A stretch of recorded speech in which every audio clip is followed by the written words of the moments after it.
Exothermic reaction क्या है जी? हमारे पास एक्सोथर्मिक रिएक्शन, जैसे कि नाम के ऊपर अगर हम फोकस करें, एक्सो और थर्म, ये दो चीज़ों से हमारे पास मिलके बना है। और बेसिकली ये हमारे पास क्या है जी? ग्रीक वर्ड है एक्सो, ठीक है जी।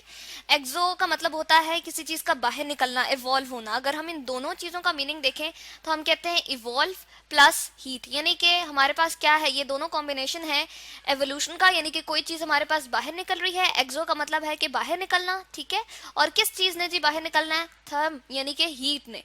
हम इस तरह के रिएक्शन लेंगे, यानी कि ए दो चीज़ें हम लें, ए, ठीक है, और उसको बी के साथ कंबाइन करें, और इसके नतीजे में हमारे पास क्या हो, एक नई चीज़ बने, एक मुख्तलिफ चीज़ बने, तो उसको हम कहते हैं सी, ठीक है।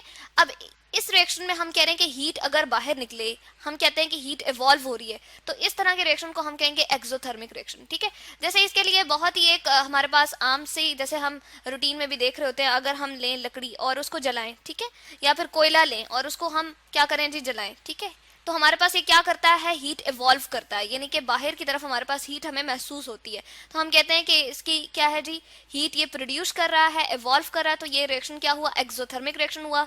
कोयले के लिए हम ले लेते हैं जी, हमने कार्बन लिया सॉलिड फॉर्म में, उसको ऑक्सीजन के साथ, ऑक्सीजन की प्रेजेंस में उसको जलाया, और इसकी तरह इससे हमारे पास क्या बन जाएगा जी? कार्बन डाइऑक्साइड बनेगी, और साथ में क्या होगी? इवॉल्व होगी हीट, ठीक है। और वो हीट कितनी होगी उसको हम लिखते हैं जी यहाँ पर, हमारे पास इसके कुछ यूनिट्स भी होते हैं, जैसे ये है, इतने अमाउंट ऑफ हीट जो है हमारे पास प्रोड्यूस हो रही है। अगर हम इसको ले आए यहाँ पर, तो हमारे पास डेल्टा एच जो इसमें प्रोड्यूस हो रहा है, इसको हम कहते हैं, इससे हम रिप्रेजेंट करते हैं। डेल्टा का मतलब ये है कि हम किसी भी चीज को अगर फर्क महसूस करने के लिए, फर्क बताने के लिए, जब जो है केमिस्ट्री के अंदर हम इसको यूज करते हैं, यानी कि पहले कितना हमारे पास टेम्परेचर था और बाद में कितना था, यानी कि हीट का फर्क कितना आया है, जिसके नतीजे में हमें ये पता चला है कि हीट जो है बाहर इवॉल्व हुई है।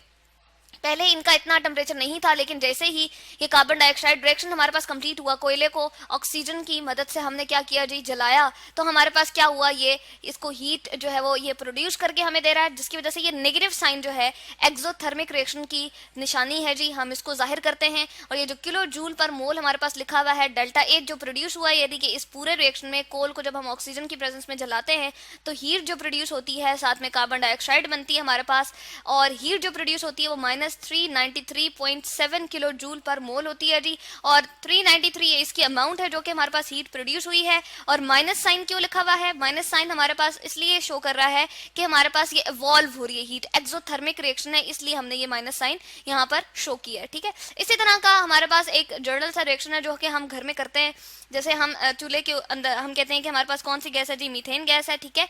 और जैसे ही हम उसको क्या करते हैं, मैच बॉक्स से एक हम लेते हैं मैच स्टिक, और उसको जो है बर्न जब करते हैं, जलाते हैं, तो हमारे पास आग जो है वो यहाँ से जलना शुरू हो जाती है, यानी कि मीथेन जो है उसकी कंबस्टन का प्रोसेस स्टार्ट हो जाता है। अब उसके नतीजे में हमारे पास क्या प्रोसेस होता है जी? उसको हम यहाँ पर ले आते हैं। ये हमारे पास मेन प्रोसेस हो रहा होता है कि मीथेन गैस ली, उसको ऑक्सीजन की मदद से हमने जलाया, ठीक है, 2O2 उसमें गैस ऐड की, मतलब कि ऑक्सीजन जो प्रेजेंट होती है हमारे इन्वायरमेंट में, उसकी मदद से ये हमारे पास जलती है। सिर्फ इनिशियली हमें क्या देना पड़ती है?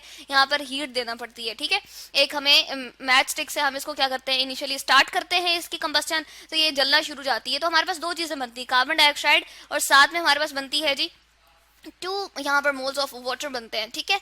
और इसके लिए, इसके नतीजे में भी ये भी हमारे पास क्या है जी? एक्सोथर्मिक रिएक्शन है। तो इसके नतीजे में जो हमारे पास डेल्टा एच प्रोड्यूस होती है, यानी कि जो हीट का फर्क आता है, या हम कहते हैं एक्सोथर्मिक रिएक्शन ये किस तरह से है, तो -890 हम कहते हैं जी, हमारे पास क्या होती है? किलो जूल पर मोल एनर्जी, या हम कहते हैं हीट जो है वो हमारे पास प्रोड्यूस होती है। किलो जूल पर मोल क्या है जी? यहाँ पर हम बताते चलें, जिस तरह टेम्परेचर का यूनिट हम डिग्री सी कहते हैं, या आटा या चीनी घर में लेकर आते हैं तो हम कहते हैं कि जी किलोग्राम है, इतने किलो, 5 किलो है, 10 किलो है। इसी तरह से इसको एग्जिबिट करने का, इसको रिप्रेजेंट करने का हमारे पास तरीका क्या है? एक्सोथर्मिक रिएक्शन में जो हम हीट की रिप्रेजेंटेशन दे रहे होते हैं, और उसके अमाउंट को जाहिर करने के लिए किलो जूल पर मोल का यहाँ पर यूनिट यूज करते हैं, और माइनस साइन जो है वो इंडिकेट कर रहा है क्या है जी? ये रिएक्शन हमारे पास एक्सोथर्मिक रिएक्शन है, यानी कि इनमें हीट जो है वो हमारे पास क्या होगी? इवॉल्व होगी, ठीक है। इसी तरह से हमारे पास एक और रिएक्शन आ जाता है जी, हम हाइड्रोजन गैस लें, ठीक है, H2 हमने गैस की फॉर्म में लिया, ठीक जी। उसके साथ हम क्या करते हैं? ऑक्सीजन को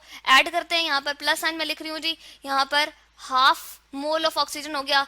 जिस तरह हम आटा या चीनी लेकर आ रहे हैं तो किलोग्राम में मेजर कर रहे हैं जी, 10 किलोग्राम है, 5 किलोग्राम है। लेकिन यहाँ पर जो केमिकल्स को रिप्रेजेंट करने के लिए बहुत ही छोटी, उनको मेजर करने के लिए बहुत ही छोटी यूनिट यूज करते हैं जो कि मोल है, जो हम यहाँ पर ये एक मैथमेटिकल जो है वो एक इंटीजर लगा देते हैं, टू, हाफ, ये हमारे पास मोल्स होते हैं जो केमिकल्स की छोटी छोटी क्वांटिटी को मेजर करने के लिए यूज करते हैं।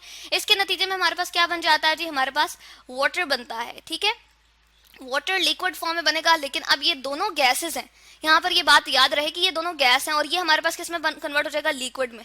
तो गैस को कंबाइन करने के लिए अब इनकी काइनेटिक एनर्जी बहुत ज्यादा होती है, मोर काइनेटिक एनर्जी। ठीक है, ये गैस, यहाँ पर ये एक पर्सपेक्टिव भी हमें सामने नजर आ रहा है, इनकी ज्यादा है काइनेटिक एनर्जी, हरकत की कुवत ज्यादा ज्यादा मूव कर होते हैं। लेकिन इनकी मूवमेंट को हम कम करते हैं और लिक्विड में चेंज करते हैं। जब लिक्विड में चेंज करते हैं तो हमारे पास इनकी काइनेटिक एनर्जी जो है, जिसको के ई से मैं रिप्रेजेंट कर रही हूँ, यानी कि हरकत की जो कुवत होती है वो यहाँ पर कम हो जाती है और इसके नतीजे में हम कहते हैं ये एक्सोथर्मिक रिएक्शन हो जाता है। और इसके लिए जो डेल्टा एच प्रोड्यूस होती है, यानी कि हीट जो हमारे पास प्रोड्यूस होती है, वो कितनी है जी, वो 286 किलो जूल पर मोल है। ठीक है, यहाँ पर हम लिखते हैं 286 किलो जूल और पर मोल। ठीक है, इस तरह से हमारे पास इतनी यहाँ पर एनर्जी जो है प्रोड्यूस हो रही है। और माइनस साइन के साथ हम यहाँ पर इसको अगेन रिप्रेजेंट कर रहे हैं और डेल्टा एच अगेन यहाँ पर बताते चले जी फर्क के लिए, यानी कि पहले कितनी थी, ज्यादा थी एनर्जी, अब जो है इसकी कम हो गई है, लेकिन उसने बाहर निकाल के हमें दे दी एनर्जी, इसलिए यहाँ पर इसकी एनर्जी, काइनेटिक एनर्जी जो है लेस हो गई है। क्योंकि लिक्विड्स के मॉलिक्यूल हम कहते हैं इतनी ज्यादा उसमें हरकत की कुवत नहीं होती जितनी गैस की होती है, तो इसकी ज्यादा होती है।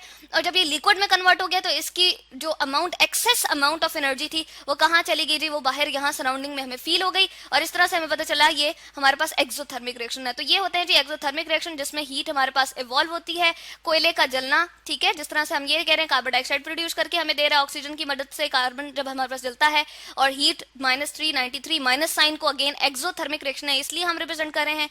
मीथेन का जलना और वाटर किस तरह से प्रोड्यूस होता है जी, एक गैस लें हम हाइड्रोजन और दूसरी ऑक्सीजन गैस लें, हाफ मोल उसका, इसके साथ जब हम रिएक्ट करवाते हैं तो दो गैसेस मिलके लिक्विड बनाती हैं जिसकी काइनेटिक एनर्जी कम होती है। तो जो ज्यादा काइनेटिक एनर्जी इनकी थी वो क्या हो गई जी, हमारे पास हीट इवॉल्व करने में उसने मदद दे दी और वो बाहर निकल आई, और जो हमारे पास इसकी एनर्जी रह जाएगी वो कम रह जाएगी। तो ये तीन हमारे पास मेन रिएक्शन है जी, और भी बहुत सारे हैं जो एक्सोथर्मिक रिएक्शन एग्जिबिट कर रहे होते हैं।